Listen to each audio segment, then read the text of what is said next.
Hello students, this is Nisha ma'am, your science teacher. Today we are going to start our chapter number 13, which is time and motion. So first of all we should know what is the meaning of time. Yes बेटा, time मतलब समय. आप सभी को पता है time plays a very important role in every day's life. हम सब की लाइफ में टाइम का बहुत ज़्यादा इंपॉर्टेंट होता है. हमारी डेली एक्टिविटीज़ जो हैं वो टाइम से ही बाउंडेड होती हैं. मतलब टाइम जो है हर एक्टिविटी के लिए जो है वो बहुत ही इंपॉर्टेंट रोल प्ले करता है. जैसे अर्ली मॉर्निंग उठना, उसके बाद आपकी जो भी दिन की एक्टिविटीज़ हैं, टाइम पे स्कूल जाना, टाइम पे लंच करना, उसके बाद आपका प्ले टाइम है, स्टडी टाइम है, फिर रात को डिनर टाइम है और रात को फिर सोना. तो ये सारी एक्टिविटीज़ जो हैं वो किससे जुड़ी होती हैं? टाइम से रिलेटेड होती हैं. इसके अलावा अगर हम अपने नेचर की बात करें तो नेचर के अंदर भी जो एक्टिविटीज़ हैं वो सभी टाइम से ही बिल्कुल क्लोजली रिलेटेड हैं. जैसे हमारे नेचर के अंदर सन का राइज होना, सन का सेट होना, उसके बाद स्टार्स का हमें दिखाई देना, मतलब रात हो जाना, नेक्स्ट डे फिर से दोबारा से दिन निकलना और सीजन्स का चेंज होना. तो ये जितनी भी नेचुरल इवेंट्स, नेचुरल फिनोमिना हमारे नेचर के अंदर होते हैं वो सभी किससे रिलेटेड होते हैं? टाइम से. और आप सब ने एक प्रोवर्ब सुनी होगी, time and tides wait for never, कि जो टाइम और टाइड होती है वो किसी के लिए भी कभी वेट नहीं करते. सो इसीलिए हम सबको अपना हर काम जो है वो बिल्कुल टाइम पे कर लेना चाहिए. ओके, अब हम बात करेंगे मेजरमेंट ऑफ टाइम की.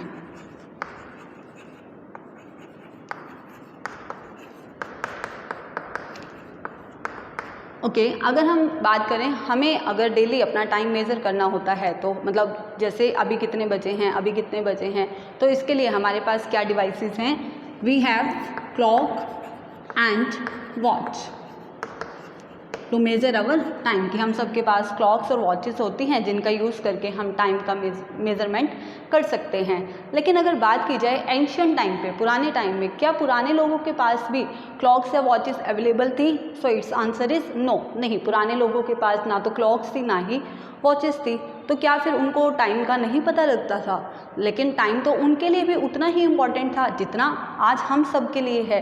तो जो हमारे एंशिएंट पीपल थे, पुराने लोग थे, उन्होंने कुछ अपने मतलब जनरल नेचर के इवेंट्स के बेस पे ही टाइम को एस्टिमेट करना सीखा हुआ था. तो बेसिकली कुछ मतलब पुराने तरीके जिनका यूज़ करके वो टाइम को एस्टिमेट करते थे. तो जैसे डे टाइम में वो सन की पोजीशन, अगर डे टाइम का एस्टिमेट करना होता था तो वो सन की पोजीशन से इस टाइम का पता लगाते थे. और अगर रात के टाइम की बात करें, at the night time they use stars position to estimate the time. तो सन की पोजीशन का यूज़ करके वो डे टाइम पे टाइम एस्टिमेट करते थे और रात के टाइम पे वो स्टार्स की पोजीशन से नाइट टाइम का एस्टिमेट लगाया करते थे, बिकॉज टाइम उनके लिए भी बहुत ज़्यादा इम्पॉर्टेंट था. तो इसके अब हम बात करते हैं कि एंशिएंट टाइम पे कौन से ऐसे डिवाइसेस बनाए गए थे हमारे एंशिएंट पीपल द्वारा जिनका यूज़ करके वो टाइम को एस्टिमेट करते थे. तो some devices that were used in our past. तो इसमें आता है आपका सबसे पहले सन डायल, नेक्स्ट है आपका एक water clock and the next is sand clock. These are some commonly devices जो पुराने टाइम के लोग यूज़ करते थे और इन डिवाइसेस का यूज़ करके वो टाइम को एस्टिमेट लगाते थे. Now what is this sun dial? Sun dial में क्या होता था? सन डायल एक छोटा सा डिवाइस बनाया गया था जिसको ऐसे सनलाइट में रखा जाता था. उसके अंदर एक पॉइंटर होता था. वो पॉइंटर की जो मतलब उसकी जो शेडो बनती है वो सन की रेस के अकॉर्डिंगली चेंज होती रहती है. जैसे जैसे सन की पोजीशन चेंज होती है वैसे वैसे शेडो की लेंथ भी चेंज होती जाती है और उस शेडो की लेंथ के अकॉर्डिंगली ही टाइम को एस्टिमेट किया जाता था. इसको आप ऐसे समझ सकते हैं, जैसे ये हमारा ऑरिजिन होता है तो जो सन होता है वो ऑरिजिन से राइज होता है. तो इस टाइम पे जो ये पॉइंटर होता है इसकी शेडो सबसे लॉन्ग बनती है. उसके बाद जैसे जैसे सन ओवरहेड आएगा, ओवरहेड आने का मतलब है ऊपर आता है ओरिजिन के, तो शेडो की लेंथ धीरे धीरे कम होती जाती है. ये आपका नून टाइम, दोपहर के समय सन बिल्कुल हमारे ओवरहेड होता है. तो इस टाइम पे सन की शेडो बिल्कुल मिनिमम सबसे छोटी होती है. उसके बाद फिर हमारा जैसे इवनिंग टाइम हो जाता है तो इस टाइम पे फिर से जो शेडो है उसकी लेंथ इंक्रीज़ हो जाती है, और जब सन बिल्कुल सनसेट के टाइम पे होता है फिर से हमारी जो लेंथ ऑफ शेडो है वो काफ़ी इंक्रीज़ होती है। तो इस तरीके से मतलब ये जैसे अर्ली मॉर्निंग हो गया, ये इवनिंग का टाइम हो गया, and this is the time at noon. तो इस तरीके से सन की जैसे जैसे पोजीशन चेंज होती जाती है तो इस पॉइंटर की जो शेडो की लेंथ है वो भी चेंज होगी। इस अकॉर्डिंगली जो एंशिएंट पीपल थे वो टाइम को एस्टिमेट किया करते थे, and this device is known as sun dial. Next हम बात करें वाटर क्लॉक की। तो वाटर क्लॉक में क्या करते थे कि जैसे एक किसी कंटेनर के अंदर वाटर को डाला जाता था और उसको इन्वर्ट करके उल्टा करके उसमें एक छोटा सा होल कर दिया जाता था, नीचे दूसरा सेम कंटेनर रखा जाता था और टाइम नोट किया जाता था कि कितने टाइम में वो सारा वाटर जो है वो दूसरे कंटेनर के अंदर चला जाएगा। तो जितना टाइम वो उसमें लगता था वाटर को एक कंटेनर से दूसरे कंटेनर में जाने में, उस टाइम को वो 1 यूनिट कहते थे। सेम ऐसा ही हम सैंड क्लॉक्स में भी वो लोग किया करते थे। तो ये कुछ हमारे डिवाइसेस हैं जो हमारे एंशिएंट पीपल यूज़ करते थे for estimation of the time.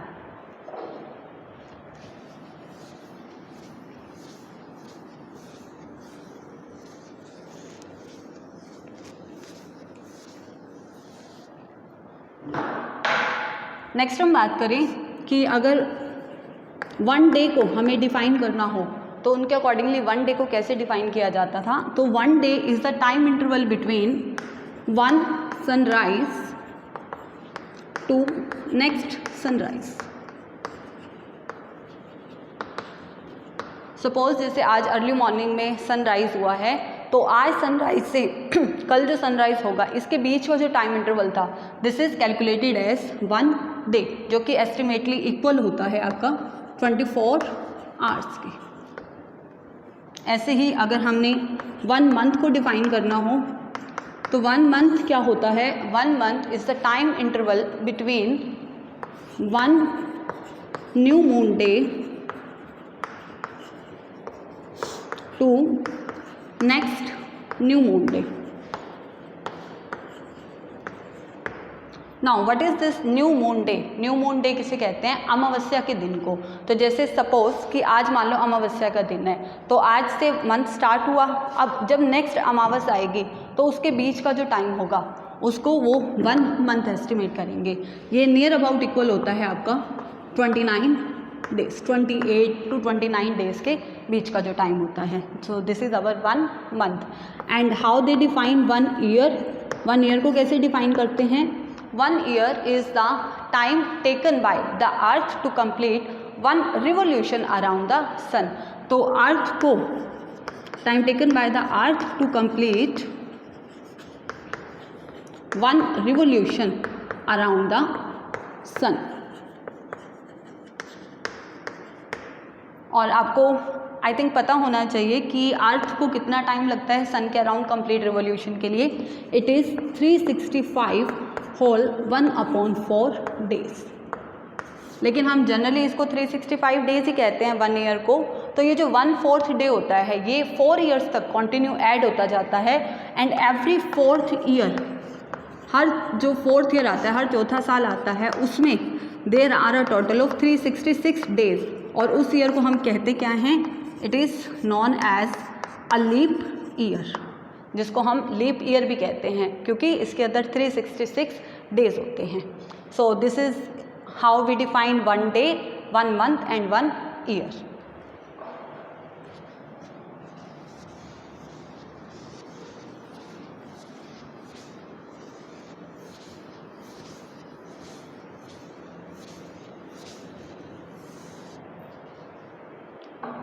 Okay, अब हम बात करेंगे आज के टाइम की। तो आज हम टाइम को मेज़र करने के लिए क्लॉक और वॉच का यूज़ कर रहे हैं। तो क्या आपको पता है कि क्लॉक्स और वॉच के पीछे बेसिक प्रिंसिपल क्या होता है? तो जो बेसिक प्रिंसिपल है that is the periodic motion. तो जितनी भी क्लॉक्स और वॉचेस हैं वो किसके प्रिंसिपल पे वर्क करती हैं? They work on the principle of periodic motion. Now what is this periodic motion? Periodic motion क्या होता है? Periodic motion is a type of motion in which an object complete its revolution in a fixed period of time, जिसमें एक object जो है वो अपना motion जो है बिल्कुल फिक्स पीरियड ऑफ टाइम में कंप्लीट करता है। फॉर एग्जांपल अर्थ, आपको पता है कि सन के अराउंड रिवॉल्व करती है, earth revolves around the sun and it takes 365 whole 1/4 days to complete its one revolution, and this is known as our 1 year. So the motion of earth around the sun, it is a type of our periodic motion. Now it will be clear. तो हम ये भी कह सकते हैं कि सभी planets का मोशन सन के अराउंड जो होता है वो पीरियोडिक मोशन ही होता है। और पीरियोडिक मोशन को जब हम बात कर रहे हैं तो इसमें सबसे बेस्ट एग्जाम्पल आता है आपका pendulum clock. The best example to understand the periodic motion is our pendulum clock, because pendulum clock also work on the principle of periodic motion. अब हम समझेंगे कि पेंडुलम क्या होता है और इनसे रिलेटेड कुछ इंपॉर्टेंट टर्म्स को। So our next topic is what is the pendulum?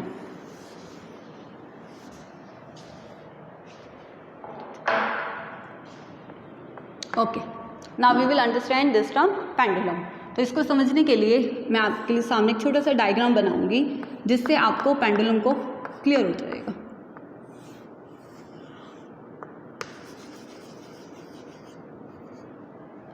This is your pendulum.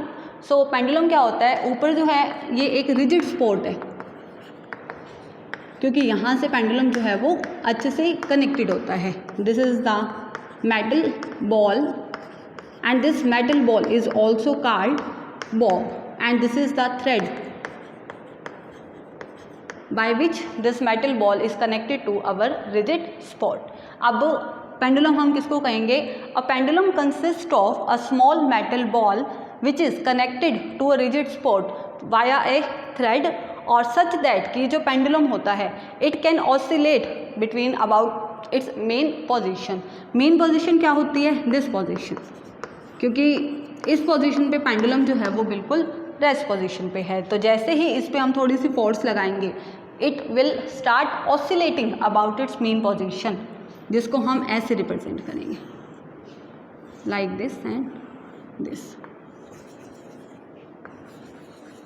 Now this two are known as the extreme position of the pendulum.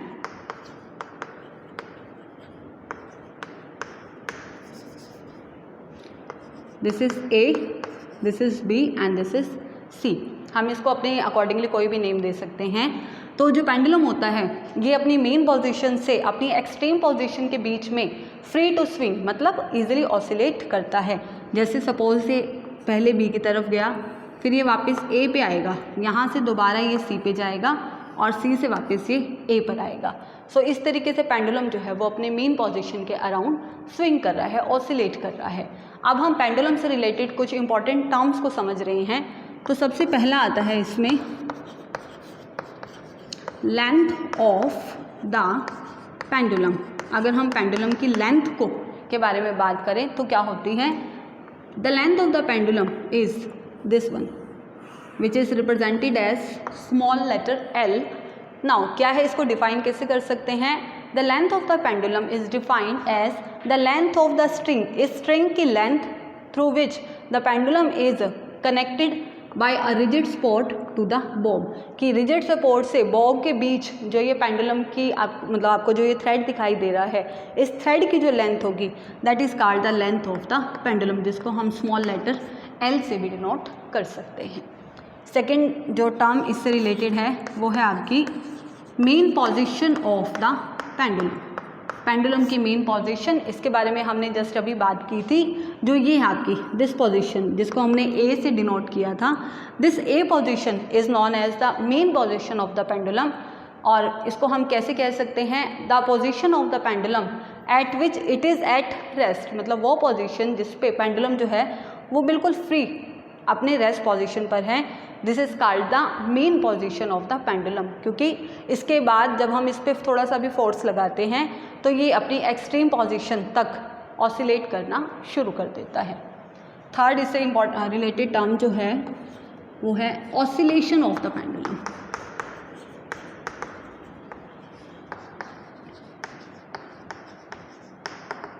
Now what is the meaning of oscillation of the pendulum?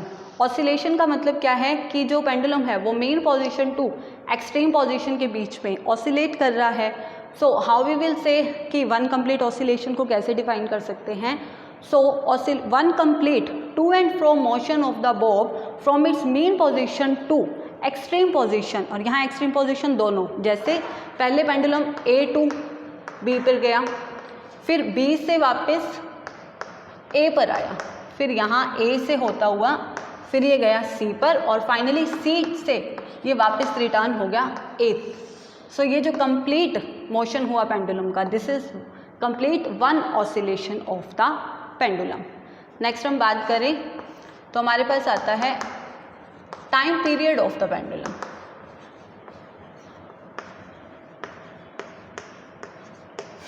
Now what is the meaning of time period of the pendulum? It is defined as time taken by the pendulum to complete one oscillation about its main position. अभी हमने पीछे देखा है कि जो pendulum होता है उसकी वन कंप्लीट ऑसिलेशन मतलब मेन पोजीशन से एक्सट्रीम पोजीशन पे जाना, फिर वापस आना, फिर नेक्स्ट एक्सट्रीम पोजीशन पे जाना और फिर वहाँ से वापस आना. तो इस कंप्लीट ऑसिलेशन को पूरा करने में पेंडुलम को कितना टाइम लगा, that is called the time period of the pendulum. और इसको हम मेज़र करते हैं सेकेंड्स के अंदर, because the SI unit of time is second. Next हमारे पास टर्म आती है frequency of the pendulum.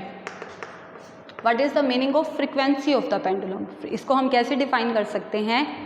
The number of complete oscillations made by the pendulum in 1 second, कि 1 सेकेंड में जो पेंडुलम है वो कितनी ऑसिलेशंस को कंप्लीट करता है. This is known as frequency of the time period, and the SI unit of frequency is hertz, which is represented by Hz. This is very important. This is the SI. SI stand for System of International Unit. तो SI unit of frequency is our hertz. और last term जो हमारी pendulum से related है, it is amplitude of the pendulum.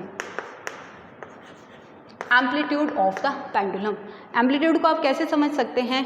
देखिए, ये आपकी main position है और ये आपकी एक्सट्रीम पोजीशन है. तो मेन पोजीशन से एक्सट्रीम पोजीशन के बीच की जो ये डिस्टेंस है, चाहे आप किसी भी तरफ देख लो, चाहे आप A टू C की तरफ देखें या आप A टू B की तरफ देखें, ये जो ये आपकी डिस्टेंस होती है, this distance is known as amplitude of the pendulum. तो इसको आप डिफाइन कैसे कर सकते हो? The maximum displacement of the bob from its mean position to either side of the extreme position, कि अगर हम किसी भी, आइदर साइड का मतलब कि दोनों में से किसी भी तरफ आप इसको कैलकुलेट कर सकते हैं. तो मेन पोजीशन से एक्सट्रीम पोजीशन के बीच की जो मैक्सिमम डिस्टेंस है, क्योंकि इसके बाद तो पेंडुलम वापस आना शुरू कर देगा ना, तो जिस पोजीशन तक वो जाता है, तो मेन पोजीशन और एक्सट्रीम पोजीशन के बीच की जो डिस्टेंस है, आइदर साइड का मतलब चाहे आप लेफ्ट साइड की बात करो चाहे आप राइट साइड की बात करो, it is called the amplitude of the pendulum. So these are most important terms which is related to our pendulum.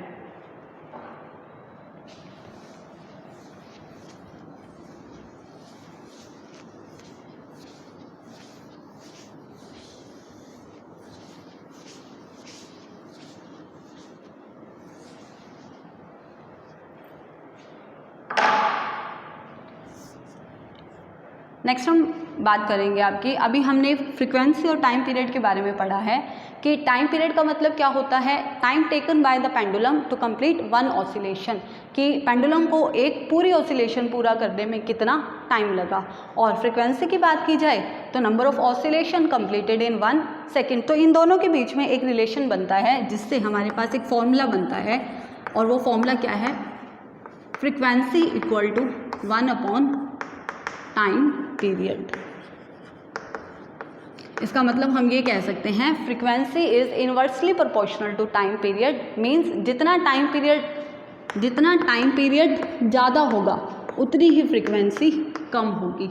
Vice versa, मतलब अगर टाइम पीरियड कम होगा तो फ्रीक्वेंसी ज़्यादा होगी, क्योंकि अगर एक पेंडुलम एक ऑसिलेशन को पूरा करने में ज़्यादा टाइम ले रहा है तो वो 1 सेकेंड में कम ऑसिलेशन पूरी करेगा, और अगर वो टाइम कम ले रहा है तब वो 1 सेकेंड में ज़्यादा ऑसिलेशन पूरी कर सकता है। इसको अब हम एक एग्जाम्पल से समझते हैं। सपोज एक पेंडुलम है, ए पेंडुलम completes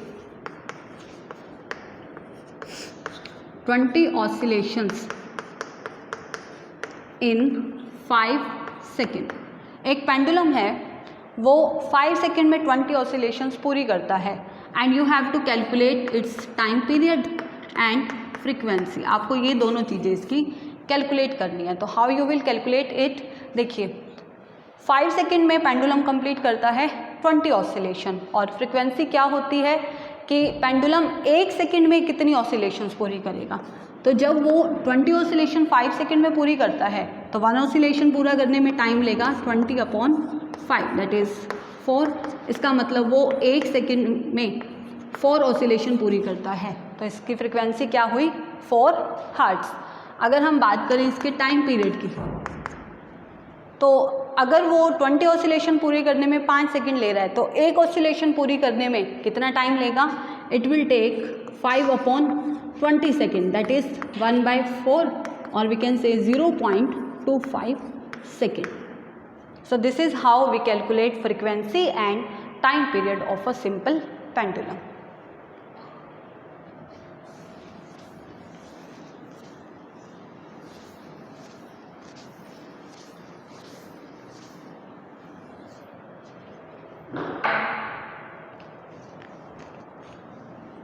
नेक्स्ट हम बात करें अपने सेकेंड टर्म की, motion. Now what is this motion?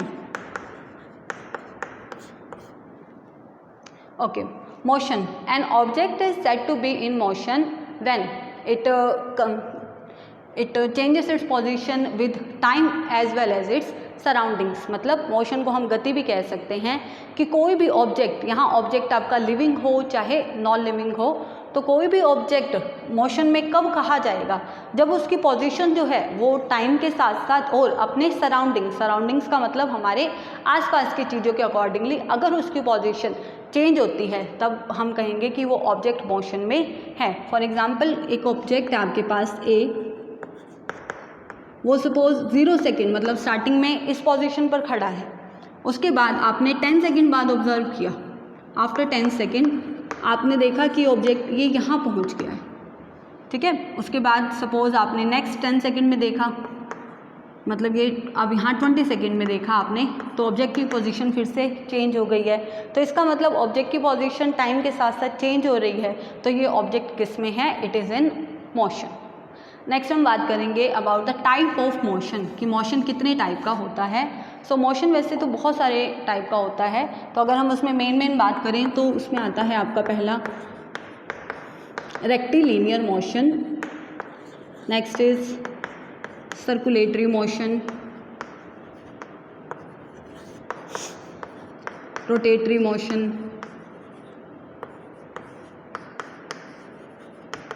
Periodic motion,